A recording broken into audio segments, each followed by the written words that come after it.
Hello hi నమస్తే welcome to జై స్వరాజ్య TV. So ఇవాళ మనతో పాటు ఉన్నారు ఒక స్పెషల్ గెస్ట్ బీసీ కుల సంఘాల స్టేట్ ప్రెసిడెంట్ రామ్మూర్తి గౌడ్ గారు. సో వారు ప్రజల కోసం ఎలాంటి నిర్ణయాలను మనకి ముఖ్యమంత్రి ముందు పెట్టబోతున్నారు, ఎలాంటి నిర్ణయాలు తీసుకోబోతున్నారు, అసలు ఆయన ప్లాన్స్ ఏంటో ఒకసారి అడిగి ఆయనని తెలుసుకుందాం. నమస్కారం అండి రామ్మూర్తి గారు. నమస్తే మేడం. సో ఎలా ఉన్నారు? బాగున్నా మేడం, ఫైన్. మీరు బాగున్నారా? బాగున్నానండి. సో ముందుగా మీరు బీసీ కుల సంఘాల స్టేట్ ప్రెసిడెంట్ గా మీరు చాలా వరకు చాలా చూస్తూనే ఉన్నాం మీ ఇంటర్వ్యూస్ కానీ అవన్నీ. సో దాంట్లో మీరు చాలా పోరాటం చేస్తున్నారు విద్యార్థుల సంఘాల కోసం, విద్యార్థుల కోసం, అలాగే కుల సంఘాల కోసం. సో మీకు ఈ ఇన్స్పిరేషన్ అనేది ఎక్కడి నుంచి వచ్చింది? అంటే లైక్ ఎక్కడి నుంచి, ఎవరి నుంచి నేర్చుకున్నారు ఇవన్నీ ఇట్లా చేయాలి అని చెప్పి? అందరికీ నమస్తే. నా పేరు రామ్మూర్తి గౌడ్, బీసీ విద్యార్థి యువజన సంఘం రాష్ట్ర అధ్యక్షుడు.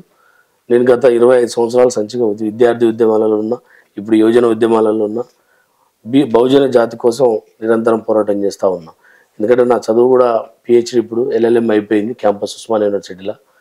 నేను 2002వ సంవత్సరం హైదరాబాద్కు వచ్చిన ఇంటర్మీడియట్ విద్య కోసం వచ్చినప్పటి నుంచి ఈరోజు వరకు కూడా 4 దశాబ్దాల ఉద్యమ చరిత్ర కలిగిన నా ఉద్యమ నాయకుడు అయితేనేమి, ఇవాళ బహుజనులందరికీ ఒక పూలే లాంటి గొప్ప వ్యక్తి ఎవరంటే ఆర్ కృష్ణయ్య గారు మా జాతిలో. ఆ ఆర్ కృష్ణయ్య గారి శిష్యరికంలో నేను నీటికి కూడా ఇప్పుడు నేను 2.5 దశాబ్దాల నుంచి పనిచేస్తున్నా. రాజకీయంలో కానీ, నా లీవ్ ఆఫ్ లైఫ్ స్టైల్లో కానీ, whatever it is, everything my role model is R Krishnaiah sir. Okay, very nice. So మీరు ఇప్పుడు విద్యార్థుల సంఘాలకి మనకి చూసుకుంటే చాలా మంది నిరుద్యోగులు ఉన్నాయి, చాలా వరకు మనకి నోటిఫికేషన్స్ అనేవి ఆగిపోయినాయి. సో మరి అధికారికంగా చేశారా లేకపోతే అవే జరిగిపోతున్నాయి అనేది మనకి తెలియదు. సో వాటికి అనుగుణంగా మీరు ప్రభుత్వం దృష్టికి తీసుకెళ్లాలంటే వీటన్నిటి గురించి ఏం చెప్తారు, ఏం దృష్టికి తీసుకెళ్తారు? అంటే వాస్తవంగా ఈరోజు ఏ కాంగ్రెస్ ప్రభుత్వం అవుతుందో, ఈరోజు కాంగ్రెస్ ప్రభుత్వం అధికారంలోకి వచ్చిందంటే పెద్దగా ఏం కష్టపడలే. వాళ్ళు చేసిన పని ఏంటంటే, జరిగిన పనిని ప్రజా వ్యతిరేకత ఏదైతుందో చిన్న ఒక లాజిక్ ప్లే చేసి, లాజిక్ తోటి వచ్చిన ప్రభుత్వమే కానీ పని చేసే విధంగా వచ్చిన ప్రభుత్వం ఇది కాదని ఈ 6 నెలల్లో అర్థమైంది. మేమందరం కూడా సపోర్ట్ చేసినాం. ఎందుకంటే కొన్ని మనిషికి ఆత్మగౌరవం అనేది ఫైనల్ అల్టిమేట్. ఆ ఆత్మగౌరవం ఉద్యోగాలు ఇవ్వకుండా ఏం లేదు, లేకపోతే వేరే నువ్వు డబ్బులు ఇవ్వకుండా, సంక్షేమ పథకాలు ఇవ్వకుండా ఏం లేదు. కేసీఆర్ ప్రభుత్వం చేసిన చిన్న తప్పు ఏంటంటే ఆత్మగౌరవ సమస్య. ఆ ఆత్మగౌరవ సమస్యని రేవంత్ రెడ్డి అనేట ఆయన క్యాచ్ చేసుకొని కుక్కర్ మూత తీసినట్టుగా వచ్చేసి లాజికల్గా గవర్నమెంట్ వచ్చేసింది అనేది మేము అనుకుంటున్నాం. ఇది బహుజనుల ప్రభుత్వం కాదనేది 6 నెలల తేటతెల్లం అయిపోయింది. కాంగ్రెస్ పార్టీ బీసీలకు ఎప్పుడు కూడా వ్యతిరేక పార్టీగా మేము ఆల్రెడీ డిసైడ్ అయిపోయి రోడ్డు మీదకి వచ్చేసినాం ఉద్యమాల ద్వారా. నిరుద్యోగులు అయితేనేమి, ఉద్యోగ భర్తీ ప్రక్రియ అయితేనేమి, సంక్షేమ పథకాల భర్తీ ప్రక్రియ అయితేనేమి, ఇవన్నీ కూడా డొల్లా. రేవంత్ రెడ్డి చేసే ప్రతి పని కూడా బీసీలకు పనికిరాని పని, బీసీలను అభివృద్ధి చేసే పని కాదని చెప్పేసి నా భావన. ఇప్పుడు చాలా వరకు చూసుకుంటే కాంగ్రెస్ పార్టీ నాయకులు ఏం చెప్తున్నారంటే అన్ని ప్రాసెసింగ్ లోనే ఉన్నాయి కదా, సో అవి మనకి ఆగస్టు తర్వాత మనకి అన్ని అమల్లోకి వస్తాయి ప్రజలు అనుకున్నట్టే అన్నట్టుగా వాళ్ళు చెప్తున్నారు, మేము చేస్తామని చెప్తున్నారు. దానికి మీరేమనుకుంటున్నారు? 6 నెలలలో ఇప్పుడు ఏ ప్రభుత్వం అయినా కూడా నీకు బడ్జెట్ ఇచ్చినావు. ఈరోజు 2,90,196 కోట్ల రూపాయల బడ్జెట్ ప్రవేశపెట్టినావు. ఆల్రెడీ నీకున్న బడ్జెట్ నువ్వు ప్రవేశపెట్టినావు. ఒక రౌండ్ అయిన తర్వాత బీసీలో సంక్షేమం కింద ఎంత పెట్టినావు? 9,000 కోట్లు పెట్టినావు.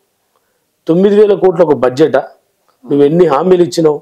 బీసీ కులగణన చేస్తా అని చెప్పినావు, బీసీలకు ఫెడరేషన్ బడ్జెట్ ఇస్తా అని చెప్పినావు, కుల సంఘాల భవనాలను పూర్తి చేస్తా అని చెప్పినావు, బీసీలకు ఫెలోషిప్ ఏదైతుందో విదేశీ విద్య మీద వాళ్ళందరికి. ఇప్పుడు విదేశీ విద్య అయితే 6 నెలల వరకు ఆగదు కదా.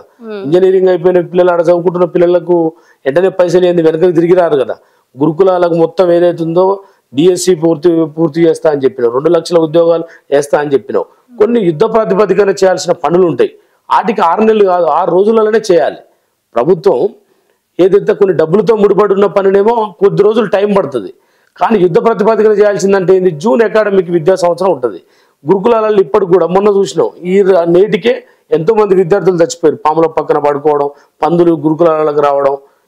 ఆయనన్న పోయిన ప్రభుత్వమే 100కి 100 వాళ్ళుగా సన్నబియ్యం పెట్టిర్రు. వాళ్ళు సంక్షేమంగా పిల్లల్ని గురుకులాలు వాళ్ళే ఎస్టాబ్లిష్ చేసిర్రు. 1100 గురుకులాలను కేసీఆర్ గారే ఎస్టాబ్లిష్ చేసిండు. నీ 6 నెలల్లో నువ్వేం చేసినావు అని అడుగుతున్నావు. ఇప్పుడు జూన్ టు ఆగస్టు నడుస్తున్నది. ఇప్పుడు అప్కమింగ్ ఆగస్టులో పోతున్నాం అంటే అకాడమిక్ ఇయర్ 2 నెలలు అయింది. పుస్తకాలు ఇచ్చినవా పిల్లలకు? డిఎస్సి ఇప్పుడు వేసినావు అనుకో, ఇప్పుడు వేస్తే పిల్లలు ఎక్కడ చదవాలి? ఆల్రెడీ ప్రైవేట్ స్కూళ్ళలో రిక్రూట్మెంట్ వెళ్ళిపోయారు ఆల్రెడీ. నువ్వేం చేసినావు అన్నారు. అంటే 1 year లాస్ చేసినావు బీసీలకు, నువ్వు బీసీలకు ఎంతో చేస్తావు అనుకుని తెచ్చినావు. 6 నెలలు అయిపోయింది కదా మాకు. సో ఇప్పుడు 8 నెలలు గడిచిపోయింది కాంగ్రెస్ ప్రభుత్వం వచ్చిన తర్వాత 6 గ్యారెంటీలు ఇస్తా అని చెప్పిన తర్వాత మనకి ఒక్క హామీ ఇచ్చినట్టుగా ఉచిత బస్సు ప్రవేశపెట్టారు. సో ఉచిత బస్సుకి బదులు మనకి అన్ఎంప్లాయ్మెంట్ ఇస్తే బాగుండేది. అది కాకుండా ఒకవేళ ఉచిత బస్సు ఇచ్చే బదులు వేరే పథకం ఏమైనా ఇచ్చి ఉంటే బాగుండేదని మీరేమైనా అనుకుంటున్నారా? అసలు ఉచిత బస్సు అనేది అదొక పనికిమాలిన చర్య. అది జనాలని పక్కదారి పట్టించి ఆర్టీసీని క్లోజ్ చేసే, మీరు బాగా వినాలి ఎప్పుడైనా కూడా. మేము ఏం చెప్తున్నాం మీ మీడియా ద్వారా అంటే, ఉచిత బస్సు అనేది ఒక భయంకరమైన రాజకీయాలు తీసుకునేటువంటి ఒక చర్య. ఆర్టీసీని కంప్లీట్ లేకుండా కొలాబ్ చేసే ప్రక్రియ.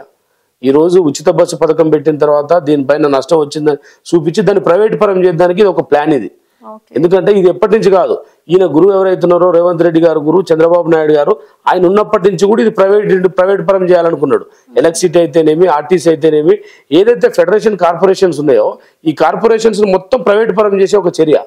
దాన్ని ఆయన చేయలేకపోయాడు, మళ్ళీ శిష్యుడు దీన్ని ఇంప్లిమెంట్ చేస్తాడు. ఏమన్నా తలకే ఉన్న పథకమా మేడం అది? అసలు దేని కొరకు అది? లేడీస్ పనిలేక ఆడికిడి తిరగనీకి, ఆడోళ్ళు మొగోళ్ళు కొట్లాడుకుందానికి, ఇళ్లలో అద్దు లేకుండా బయటికి వెళ్ళి తిరగనీకే కదా. దానివల్ల ఏమన్నా రాష్ట్రానికి ఏమన్నా మేలు జరిగేది ఉందా? ఏమన్నా ఉద్యోగాలు కొట్టేది ఉందా? లేకపోతే ఏమన్నా చిన్నపిల్లలకు పెద్ద పిల్లలకి ఏమైనా లాభం ఒక పనికి మాలిన పని, అందుకని దాన్ని ముందు పెట్టాడు. అంత మించి అది అనేది ఆర్టీసీని కొలాబ్ చేసే ప్రక్రియ. ఆర్టీసీ ఉద్యోగులు రోడ్డు మీదకి వస్తారు గ్యారంటీ. ఎందుకంటే మా దగ్గర పైసలు లేవంటాడు, దాన్ని తీసి అప్పులలో ఉందంటాడు, బయటకు వేసేస్తాడు. సజ్జనార్ సారు కేసీఆర్ గారు గవర్నమెంట్ లో సజ్జనార్ సార్ను పెట్టిన తర్వాత చాలా అద్భుతంగా దానికి ఒక ప్రణాళికలు తయారు చేసుకొని దానికి ఒక టికెట్ పైన కానీ అక్యుపెన్సీని కానీ ఇవన్నీ పెట్టేసి లాభాలలోకి వస్తున్న టైంలో దాన్ని కొలాబ్ చేసేసి రేవంత్ రెడ్డి అనేది మా వాదన. ఓకే, కర్ణాటకను ఆదర్శంగా తీసుకొని రేవంత్ రెడ్డి ఇలా చేశారు. సో రేవంత్ రెడ్డిని ఆదర్శంగా తీసుకొని చంద్రబాబు గారు అదే బాటలో నడుస్తున్నారు.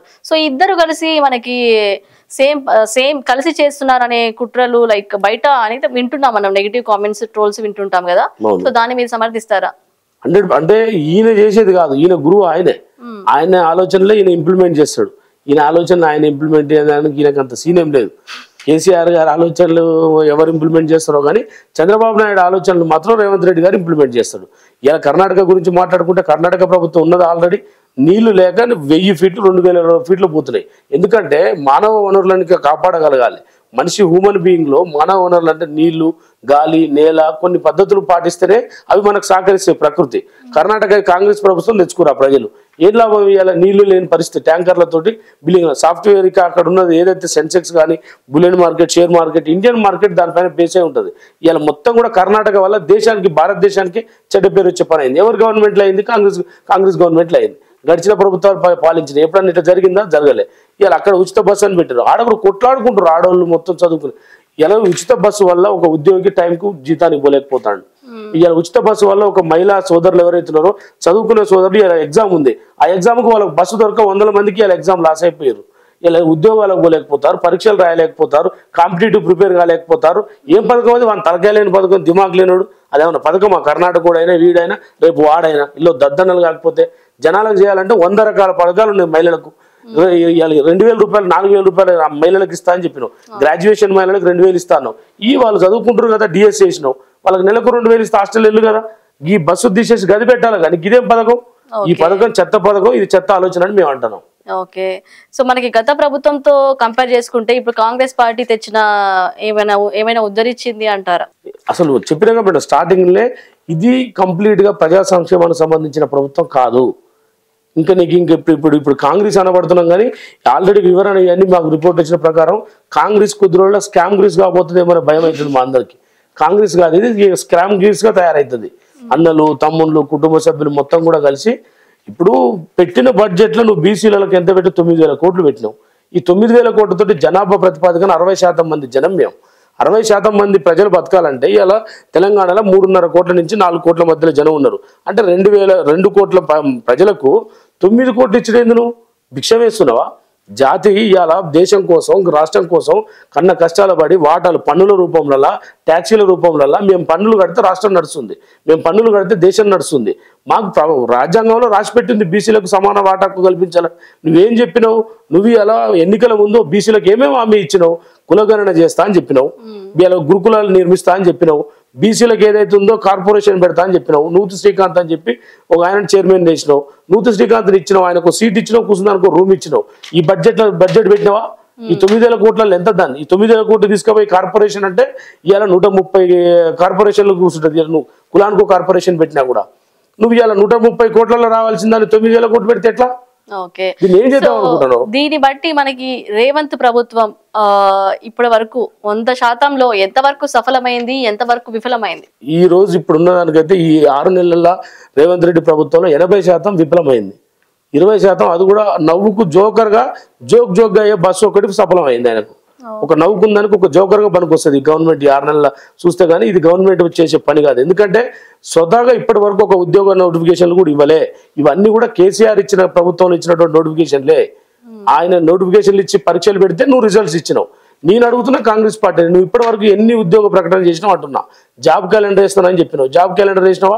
జూన్ టు ఆగస్టు మధ్యలోకి జాబ్ క్యాలెండర్ రావాలి. ఇంకెప్పుడు వేస్తావు? ఆగస్టు వచ్చేసింది.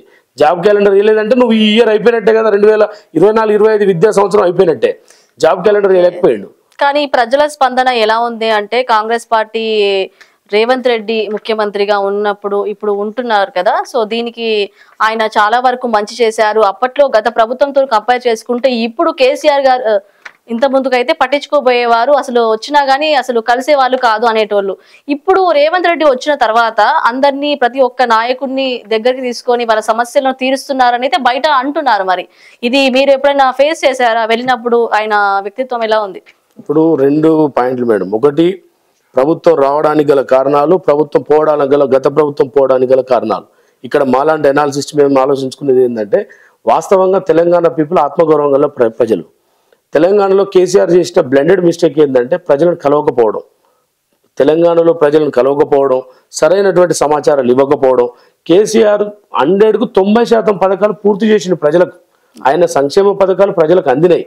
ఆయన పని తెలంగాణలో రిజల్ట్ కనబడుతుంది. ఎక్కడ చూసినా కేసీఆర్ పనులే కనపడుతున్నాయి. కానీ జరిగిన తప్పు ఏంటంటే ప్రజలకు దగ్గరగా కలవకపోవడం, తన కింద వర్గం ఉన్నటువంటి ఎమ్మెల్యేలు ఇంకా దుర్మార్గంగా తయారు కాకపోవడం. నేను ఈ మీడియా సమావేశాలు ఒకటే చెప్తున్నా, కేటీఆర్ గారు కానీ కేసీఆర్ గారు కానీ వాళ్ళు, హరీష్ రావు కానీ వాళ్ళు అద్భుతమైనటువంటి వర్కర్లు, వాళ్ళు పని చేసిర్రు. కానీ వాళ్ళ కింద ఎవరైతే 119 మంది ఎమ్మెల్యేలలో ముగ్గురుని తీసేస్తే మిగతా ఎమ్మెల్యేలు చేసిన కొన్ని తప్పులు పార్టీ మీద పడ్డాయి. గ్రామాలలో కానీ కాన్స్టిట్యున్సీలో కానీ ఎమ్మెల్యేలు ఏం చేశారంటే వాళ్ళు ఎంతసేపటికి అక్రమంగా సంపాదించుకోవడం, ప్రజలకు సరైనటువంటి సమాచారాలు ఇవ్వకపోవడం, ఎవరైతే సెకండ్ క్యాడర్ లీడర్షిప్ ని బిల్డప్ చేయకపోవడం, సర్పంచ్లు ఎంపీటీసీలు వాళ్ళు చేసుకునే పనులలో వాళ్ళని స్వేచ్ఛ కల్పించకపోవడం, ప్రతి దాంట్లో పర్సంటేజ్లు చేయడం వల్ల టీఆర్ఎస్ పార్టీ పోయింది. అది టీఆర్ఎస్ పార్టీ ఇస్తుంది. ఇక కాంగ్రెస్ పార్టీ ఏం చేసిందంటే అదే ఆలోచనలతో ఎవరైతే ప్రజలు ఇబ్బంది పడుతున్నారో వీళ్ళు వచ్చి వాళ్ళకి మేము చేస్తా అని చెప్పి సెక్రటరీ జనాలని గుంపులో గుళ్ళెకు వదిలినట్టు సెక్రటరీలోకి వదులుతానో, లేకపోతే యూనివర్సిటీ పిల్లలందరినీ వచ్చిన దండాలు పెట్టి కూర్చొని కలిసి ఛాయ్ తాగుతానో బాధలు పోవు. వీళ్ళు చేసిన పని ఏంటంటే వాళ్ళు కలవలేదు, వీళ్ళు కలుస్తున్నారు. ఆయన మాట్లాడనీయలేదు, ఈయన మాట్లాడనిస్తున్నాడు. ఆయన స్వేచ్ఛ చేయలేదు, ఈయన స్వేచ్ఛ ఇస్తున్నాడు. అయితే వీళ్ళిద్దరికి మధ్యలో మా కుల సంఘాల తరఫున మేమేం చెప్తున్నాం, మనిషిని దగ్గర తీసుకొని పట్టుకుంటున్నాం, లేకపోతే కూర్చొని ఫోటో దిగుతున్నా జీవితాలు మారవు. యాజ్ పర్ కాన్స్టిట్యూషనల్ రాజ్యాంగబద్ధంగా రావాల్సిన హక్కులు, రాజ్యాంగబద్ధంగా చేయాల్సినటువంటి పనులు, గడిచిన ఎన్నికలలో మీరు ఏదైతున్నారో మొన్న చేసిన ప్రామిసులు నెరవేర్చినప్పుడే ప్రజలకు లాభాలు జరుగుతాయి. నువ్వు పోయి నన్ను బిరుగా ఊరుకుంటున్నావు, లేకపోతే కేసీఆర్ వచ్చి నాకు ఆలోచిస్తానో, ఈయన ఇవ్వకపోతున్నావు, నాకు అన్నం రాదు. నాకు ఉద్యోగం వేస్తే నా ఇంట్లో మా మేడమో, నా చెల్లో, నా సోదరుడికో ఉద్యోగం వస్తుంది. లేదంటే నా తమ్మున్న గురుకులాల బడ్జెట్ 9,000 కాకుండా దీన్ని 90,000 కోట్లుగా పెడితే 2,90,000 కోట్లు. దీంట్లో మాకు జెన్యున్గా రావాల్సింది 150 కోట్లు రావాలి. ఇప్పుడు ఏదైతే ఉందో సగం బడ్జెట్ రావాలి.